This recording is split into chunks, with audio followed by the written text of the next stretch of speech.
AP deputy CM Janasena అధినేత పవన్ కళ్యాణ్ పై తమిళనాడులోని అన్నానగర్ పోలీస్ స్టేషన్లో క్రిమినల్ కేసు నమోదైంది. జూన్ 22న మధురైలో జరిగిన మురుగన్ భక్తుల మహాసభ కార్యక్రమంలో పవన్ కళ్యాణ్, బీజేపీ నేత అన్నామలైతో పాటు హిందూ మున్నాని నేతలు పాల్గొన్నారు. ఈ సభలో పవన్ కళ్యాణ్ సెక్యులరిజం, హిందూ ధర్మం, ఇతర మతాల గురించి మాట్లాడుతూ చేసిన వ్యాఖ్యలు మతపరమైన విద్వేషాన్ని రెచ్చగొట్టేలా ఉన్నాయని ఆరోపణలొచ్చాయి.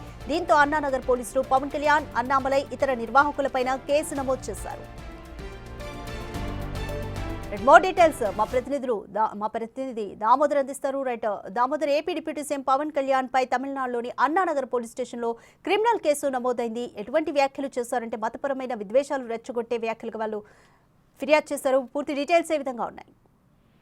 రాధిక, గత నెల 22వ తేదీ మదురైలో జరిగిన మురుగన్ మహాసభలో AP deputy CM Pawan Kalyan తో పాటు అన్నామలై, తమిళనాడుకు చెందిన బీజేపీ నాయకుడు అన్నామలై, అదేవిధంగా హిందూ సంఘాలకు సంబంధించిన నాయకులు భారీ బహిరంగ సభ నిర్వహించారు. ఈ సభలో ఏదైతే పవన్ కళ్యాణ్ మాట్లాడుతూ హిందూ మతానికి సంబంధించి అన్ని వంకలు పెడతారు, మిగతా వేరే ఇతర మతాలకు సంబంధించి మాట్లాడడానికి భయపడతారంటూ వ్యాఖ్యానించారు. దీంతో పాటు హిందూ మతం జోలికి వస్తే సహించేది లేదు, పూర్తి స్థాయిలో మురుగన్ లాగా ప్రతి ఒక్కరూ హిందూ సమాజంలోని ప్రతి ఒక్కరూ తిరగబడతారంటూ ఆయన రెచ్చగొట్టే వ్యాఖ్యలు చేశారంటూ ఇండియన్ కమ్యూనల్ సంస్థకు చెందిన ప్రతినిధులు నిన్న చెన్నైలో తమిళనాడులోని అన్నానగర్ పోలీస్ స్టేషన్ లో ఫిర్యాదు చేశారు. దీనికి సంబంధించి క్రిమినల్ కేసు నమోదు చేసినట్టు తెలుస్తుంది. మొత్తం మీద ఈ ఘటనకు సంబంధించి 22వ తేదీ జరిగిన భారీ బహిరంగ సభ, మదురైలో జరిగిన భారీ బహిరంగ సభలో అనేక వివాదాస్పద వ్యాఖ్యలు చేశాడని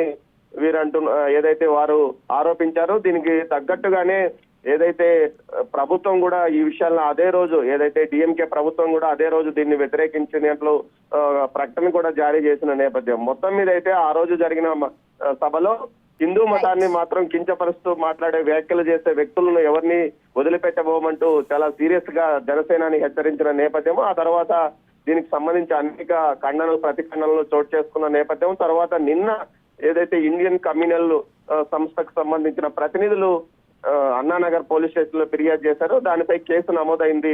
Radhika, thanks for the update Damodar.